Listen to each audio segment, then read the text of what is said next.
Après une saison plus que compliquée et un maintien qui s'est joué à la dernière journée face au 20e de Ligue 1, Angers, le FC Nantes se doit de réaliser un mercato plus que parfait cet été pour remonter la pente et espérer se maintenir la saison prochaine, voire un petit peu plus. Yo la famille, c'est BRD, on se retrouve donc pour ce mercato parfait du FC Nantes. C'est la vidéo qui avait le mieux marché sur ma chaîne l'année dernière, donc j'espère que cette vidéo va fonctionner. D'ailleurs, vous avez été plus de 500 personnes à voter pour ce mercato parfait dans mon onglet communauté, donc j'espère qu'il y aura au moins 500 likes, c'est le grand minimum sur cette vidéo. Pour l'occasion, j'ai sorti la chemise les amis, donc faites les choses bien aussi, vous mettez un like, vous vous abonnez, vous commentez, vous me régalez.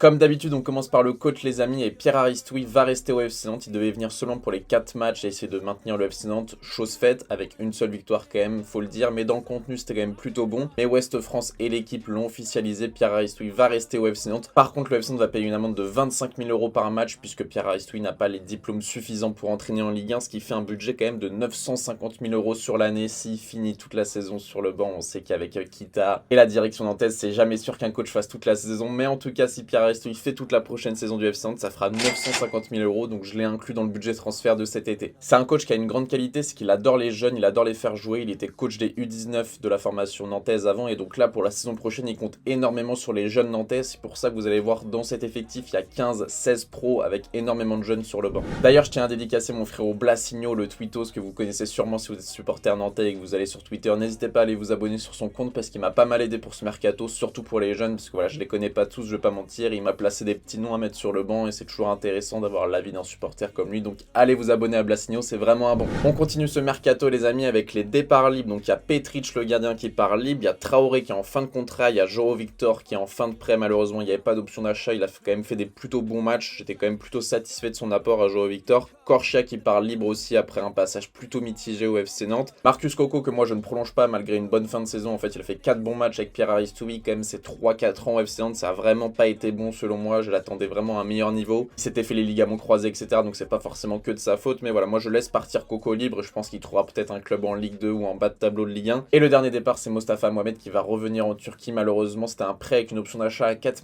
750 000 je crois si je dis pas de bêtises, et c'était un petit peu trop élevé pour le FC Nantes par rapport à ce qu'il a apporté. Moi vous le savez les gars, c'était un joueur que j'appréciais beaucoup, je le trouvais ultra complet, ultra téméraire, je le préférais largement à Andy Delors, mais malheureusement le club n'a pas voulu lever l'option d'achat, donc il va retourner tranquillement à Galatasaray. Concernant les ventes de cet été les amis, malheureusement il y a des cadres de l'équipe, des cadres du FC Nantes qui vont partir, et donc la première vente que je me suis notée c'est Alban Lafont pour 15 millions d'euros. Alban Lafont, le gardien toulousain qui a fait vraiment un super passage à Nantes, moi j'étais très surpris quand le FC Nantes l'avait pris en prêt et après l'avait acheté, parce que pour moi Alban Lafont je le voyais vraiment faire une carrière plus rapidement vers un grand club, puisque déjà quand il était à Toulouse je le trouvais vraiment très bon. En Italie il a fait une saison complètement titulaire indiscutable, donc voilà, j'étais vraiment très surpris quand il est venu au FC Nantes, mais il a sauvé pas mal de matchs des Canaries, donc il mérite de partir. Là il est à 1 an de la fin de son contrat, je pense que c'est le moment de le vendre, d'aller dans un bon club, pourquoi pas en première ligue par exemple, donc je le vends 15 millions d'euros, il est évalué à 20 millions sur Transfer Market, moi je le vends 15 millions. Deuxième grosse vente qui va faire énormément de mal aux Nantais, vous le savez, c'est un joueur qui a failli partir l'été dernier du côté de Lille, c'est Ludovic Blas que je vends pour 12 millions d'euros, que je vois bien pourquoi pas aller partir à Monaco, à Lyon, à Marseille ou à Lille, voilà, un top club de Ligue 1, je pense que ça lui correspondrait très bien. Lui aussi il a 1 an de la fin de son contrat, donc je pense que c'est le moment de partir malheureusement pour Ludovic Blas qui a quand même apporté énormément de choses aux Nantais, notamment une Coupe de France, encore une finale de Coupe de France cette saison et le maintien, puisque ce but de Ganago face à Angers en toute fin de saison, c'est sur un exploit individuel de Ludovic Blas. Donc merci Ludo Blas pour tout ce que tu as apporté au FC Nantes, maintenant tu as le droit de partir et d'aller faire évoluer ta carrière à 25 ans, je crois que c'est l'heure. Troisième départ, c'est Moses Simon qui a fait une saison vraiment catastrophique, donc je le vends pour 5 millions d'euros, même si l'été dernier peut-être que Nantes aurait pu le vendre 15-20 millions d'euros, c'était vraiment un des meilleurs joueurs nantais sur les dernières saisons. Là cette saison il a été vraiment mauvais, je me demande pas si c'était peut-être sa sœur jumelle qui était sur le terrain, je sais pas, mais Moses Simon cette saison c'était une catastrophe. Ensuite je vends Andy Delors 3 millions d'euros, même s'il vient de s'engager avec le FC Nantes définitivement, puisqu'il avait une option d'achat qui se levait en cas de maintien des Nantais, bah je leur vends quand même 3 millions, parce qu'apparemment il ne se plaît pas au club, il ne se plaît pas dans la ville, il voudrait revenir à Montpellier, donc voilà, je le respecte. De toute façon à Nantes il a pas fait grand chose, il a marqué 2 buts sur 2 pénaltys face à Lens en quart de finale de Coupe de France, sinon en Ligue 1 c'est 0 but, donc voilà, Andy Delors tu peux retourner à Montpellier dans le sud, t'amuser un petit peu à Montpellier. Moi je suis un petit peu déçu de son apport, en tout cas au FC Nantes, j'y croyais beaucoup lors du mercato hivernal, j'en avais fait une vidéo, malheureusement c'est une grande déception, donc voilà, Andy Delors et le FC Nantes, je pense que c'est le moment de se séparer. Et la dernière vente de ce mercato, malheureusement, c'est Rémi Descamps, qui est un joueur que j'apprécie en tant que supporter du Paris Saint-Germain, joueur formé au PSG, en plus après qui va jouer à Nantes, donc voilà, forcément c'est un mec que j'apprécie, mais malheureusement apparemment il veut absolument être gardien numéro 1 pour la saison prochaine avec le départ d'Alban Lafont. J'en ai discuté avec des supporters nantais qui m'ont dit que selon eux, Pierre Aristoui n'allait pas le mettre numéro 1, donc malheureusement pour moi, Rémi Descamps, son sort est inévitable, ça va être une vente et donc je le vends pour 1 million d'euros et je pense qu'il va retrouver un club en Ligue 1 ou en Ligue 2, il le mérite totalement parce qu'avec le FC Nantes en Coupe de France, il a été très bon, il n'a jamais perdu un match de Coupe de France avec le FC Nantes puisque la finale cette année c'était Alban Lafont. Et donc toutes ces ventes les amis, ça rapporte 36 millions d'euros au FC Nantes et on sait que dans un mercato, le FC Nantes ne réinjecte pas beaucoup, donc je pense qu'on part sur un budget de 20 à 25 millions d'euros pour les achats.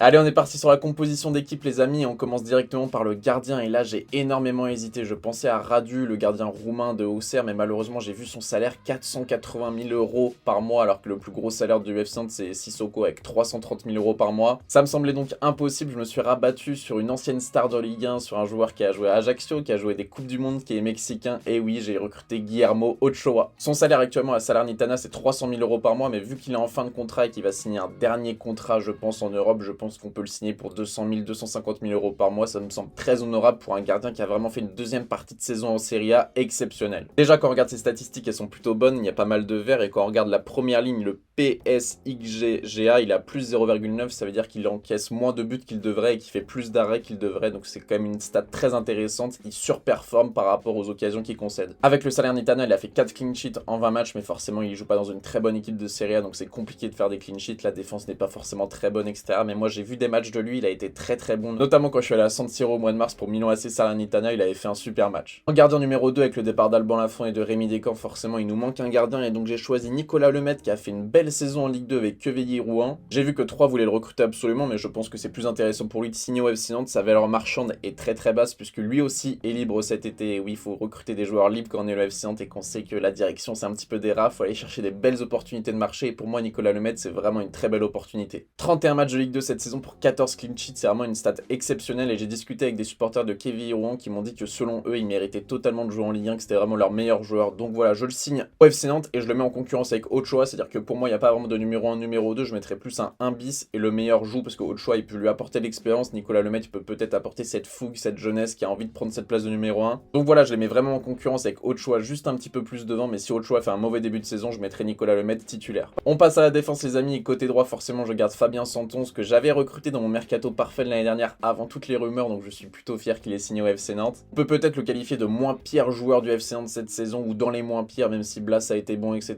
Fabien Santon il a quand même fait plutôt des bons matchs parfois, qu'il mérite totalement de garder sa place de titulaire pour la saison prochaine. En plus c'est un joueur qui a quand même un bon potentiel, je pense que s'il fait une ou deux bonnes saisons avec le FC Nantes il pourra aller chercher un club encore plus haut. Et en doublure c'est un conseil de Blassigno qui m'a dit de mettre Akapandier en latéral droit, apparemment Pierre Aristoui pourrait bien l'aimer, pourrait le mettre dans la rotation, donc moi ça me dérange absolument pas, j'aime bien quand les latéraux en doublure sont des jeunes, donc ça me dérange pas du tout de mettre Akapandier en doublure, on verra bien ce qu'il vaut. Concernant le latéral gauche, là aussi il y a une recrue et c'est une très belle recrue, c'est peut-être ma deuxième recrue favorite de cette équipe, c'est Aaron Martin. Pour ceux qui ne le connaissent pas, c'est le latéral gauche de Mayence, c'est un superbe joueur pour les joueurs de Football Manager, je pense que vous le connaissez parce que c'est vraiment un joueur qui a un très fort potentiel. Évalué à 7 millions sur Transfer Market mais libre cet été et apparemment il n'y a pas encore trop de rumeurs etc. Il y a peut-être des clubs de Bundesliga qui seraient intéressés, moi je le verrais plutôt bien au FC Nantes pour une ou deux saisons, essayer de vraiment gagner en exposition sur le championnat français, pourquoi pas après signer dans un Monaco, un Olympique Lyonnais etc. Je pense qu'avec un bon salaire on pourrait le convaincre de venir au FC Nantes. Si vous connaissez pas bien son profil les amis, je vous ai sorti des statistiques parce que c'est un latéral ultra offensif, comme vous le voyez dans les stats du haut, c'est vraiment les stats offensives, il y a du vert partout, il marque énormément de buts, il marque plus que 99% des autres latérales gauche des championnats européens, latéraux gauche pardon, je crois que j'ai dit latéral. Mais je trouve intéressant de le recruter, pourquoi? Parce que Pierre Aristoui aime bien aussi jouer avec 3 défenseurs derrière et donc avec des pistons sur les côtés, et donc je pense qu'il pourrait aussi occuper cette place de piston et de latéral gauche. Donc voilà, moi j'adore les latéraux modernes qui sont très bons offensivement, qui savent faire la différence par descente etc.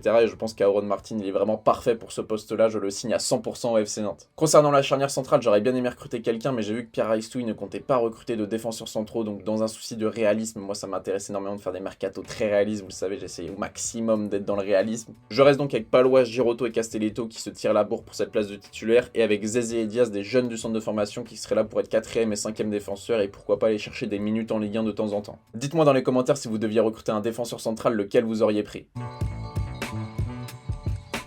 On passe au milieu de terrain les amis, on commence par un milieu auquel je donne le brassard de capitaine, Pedro Chirivella. L'ancien joueur de Liverpool qui est pour moi vraiment la pièce maîtresse du maintien du FC Nantes parce qu'il était blessé, sa saison était terminée, il l'avait annoncé sur les réseaux sociaux, mais il est venu exceptionnellement pour le maintien avec la situation du FC Nantes qui dégringolait et il a sauvé vraiment le FC Nantes par sa niaque, par sa qualité technique, vraiment c'est un super joueur de Ligue 1. Alors actuellement c'est Moutou Samy le capitaine du FC Nantes, d'ailleurs c'est un joueur que j'apprécie plutôt bien, mais apparemment avec les supporters ça se passe pas très bien, il va pas souvent voir la tribune noire ou alors il aura gueulé dessus après la finale de Coupe de France, je sais plus trop quoi c'était l'histoire. Mais je trouve que Pedro Chirivella mérite à 100% ce brassard de capitaine par son leadership sur le terrain et tout simplement son leadership technique aussi, donc je le mets capitaine et je mets Moutou Samy en doublure. Avec le jeune Doucet aussi en doublure qui en début de saison avait fait pas mal de minutes en Ligue 1. D'ailleurs il s'est marié ce week-end à 20 ans ou 21 ans, il est déjà marié, on n'a pas tous la même vie. Le deuxième milieu de terrain c'est un ancien joueur nantais qui est formé au FC Nantes que je ramène, qui joue actuellement à Angers, et oui c'est Baptista Mendy. Baptista Mendy ça fait vraiment 2 saisons que je le trouve excellent avec Angers, surtout cette saison où il était dans une équipe vraiment catastrophique, je trouvais qu'il surnageait, qu'il montrait quand même qu'il avait les capacités techniques, physique, etc. pour vraiment jouer au plus haut niveau. La difficulté de le recruter pour l'FC Nantes, c'est qu'il y a Wolverhampton et Everton qui le veulent pour cet été, donc je pense qu'il y aura la concurrence, mais peut-être que Baptista Mendy est intéressé pour revenir dans son club formateur avec des jeunes, etc. Avec la mentalité Pierre Aristoui qui fait jouer les jeunes, peut-être que ça l'intéresse lui de jouer avec des frérots du centre de formation, etc. Je ne sais pas, en tout cas il y aura de la concurrence cet été, donc c'est pour ça que j'ai décidé de débourser 5 millions d'euros pour racheter Baptista Mendy au FC Nantes. Et en doublure, malheureusement, je garde Sissoko qui est le plus gros salaire de l'histoire du FC Nantes, je pense que personne ne voudra l'acheter cet été, peut-être un Al Nasser ou un club d'Arabie Saoudite, mais même là j'en suis pas vraiment sûr, donc je pense que le FC Nantes va devoir le garder pour une saison de plus, mais si ça tenait qu'à moi, forcément j'aurais vendu Sissoko pour alléger la masse salariale. Un autre milieu de terrain sur le banc, c'est un jeune du centre de formation aussi, Hachi, qui vient de Bondy, qui est vraiment un technicien excellent, qui peut même jouer numéro 10, donc je pense que c'est intéressant de le faire évoluer, je sais qu'il y a beaucoup de supporters nantais qui attendent de le voir sur les pelouses de Ligue 1, peut-être que c'est enfin pour cette saison avec Pierre Aristoui qui va faire énormément jouer les jeunes.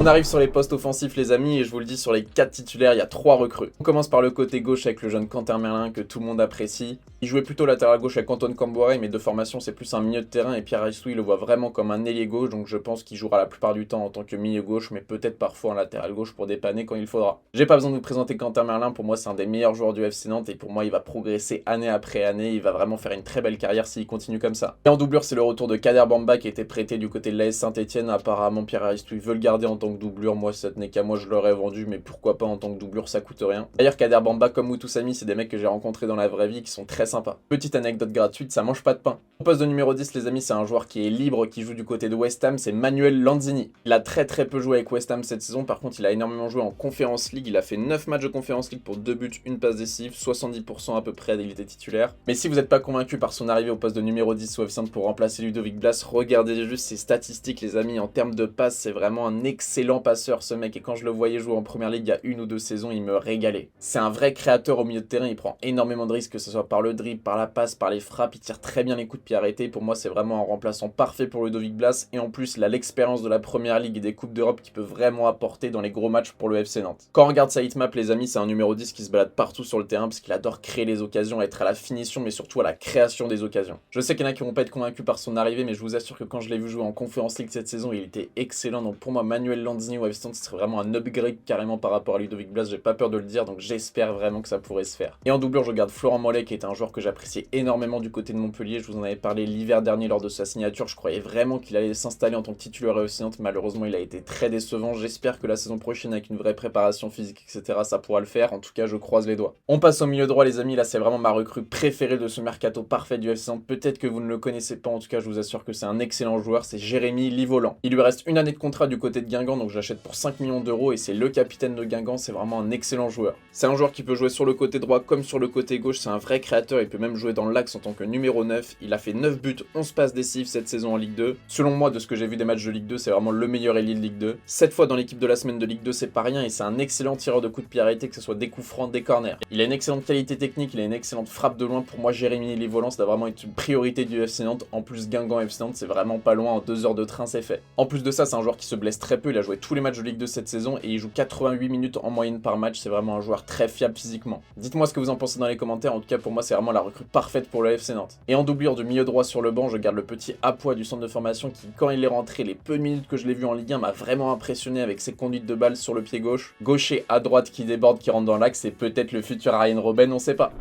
Et on passe au numéro 9 les amis, là je sais que ça va être du 50-50 dans les commentaires, je pense qu'il y en a beaucoup qui vont pas être d'accord avec cette recrue, mais je pense que pour moi c'est une belle opportunité de marché, c'est Mohamed Bayo. Le joueur lillois qui a été écarté de l'équipe cette saison en raison de problèmes plutôt personnels, extrasportifs. On sait qu'il avait eu un accident de voiture sur lequel il s'était pas arrêté, il avait fait un délit de fuite, aussi il a été contrôlé positif à certaines drogues si je me trompe pas. Pour moi ce serait une belle opération pour le FC Nantes avec un prêt avec une option d'achat obligatoire en cas de top 10 en Ligue 1 du FC Nantes, une option d'achat à 8 millions, je trouve que c'est très intéressant. Faut pas oublier la qualité qu'avait Mohamed Bayo à Clermont dans son club formateur la saison dernière et la saison d'avant. Il a mis 14 buts en Ligue 1, il avait été excellent, c'était vraiment la révélation du championnat de France. Même s'il y a potentiellement des problèmes de comportement, etc., je pense qu'avec l'âge ça peut s'arranger. Là il vient d'avoir 25 ans, je pense que c'est le moment pour lui de s'agir, de venir au FC Nantes et de faire gagner des matchs au FC Nantes, en concurrence bien sûr avec Ganago que je mets sur le banc et qui pourra être titulaire. Très souvent je veux vraiment qu'il y ait une concurrence au poste de numéro 9 comme au poste de gardien de but, vous m'avez compris tout à l'heure, vraiment Ganago, Mohamed Bayo devant une vraie concurrence, je pense que ça peut être très intéressant. Et Ganago, ce qui est intéressant aussi, c'est qu'il est polyvalent, il peut jouer sur le côté gauche ou à 2 pointes avec Mohamed Bayo. Comme je vous l'ai dit tout à l'heure, des fois Pierre Aristo il aime bien jouer en 3-5-2, donc s'il y a 2 pointes devant Mohamed Bayo et Ganago, je trouve ça très intéressant. Voilà les amis, c'est ça la composition finale, c'est vraiment une très belle équipe du FC Nantes pour le 9e budget de Ligue 1, je trouve que c'est vraiment intéressant. 36 millions d'euros de vente pour 21 millions d'euros d'achat avec l'option d'achat de Bayo plus des joueurs libres. Je trouve que c'est vraiment un très bon mercato. Si vous avez kiffé ce mercato, vous aussi les gars, vous mettez votre plus gros pouce bleu, vous me donnez votre avis dans les commentaires et vous vous abonnez les gars. On se retrouve très bientôt pour une nouvelle vidéo et pour des nouveaux mercato parfaits. C'était BR10, bonne matinée, bonne journée, bonne soirée, bonne union. On se retrouve très bientôt pour une nouvelle vidéo. Peace.